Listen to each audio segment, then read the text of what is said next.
కష్టజీవి కడుపుకింత కూడైనా లేదురా, చెమట చుక్క విలువలేని సరుకైనాదిరా. ఆడోళ్లపై ఆరాళ్ళు ఏందిరా, మీ విద్యకే ఉద్యోగమేదిరా. మొదటి అడుగు ఇప్పుడే పడింది సోదరా, సకల జగతి కోసం సయ్యంటూ సాగరా.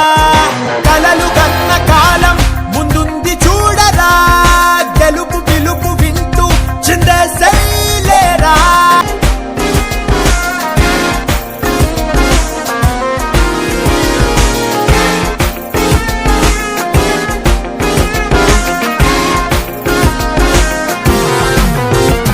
ఆ అడవి తల్లి బిడ్డలంతా అల్లాడిపోయేరా, పల్లె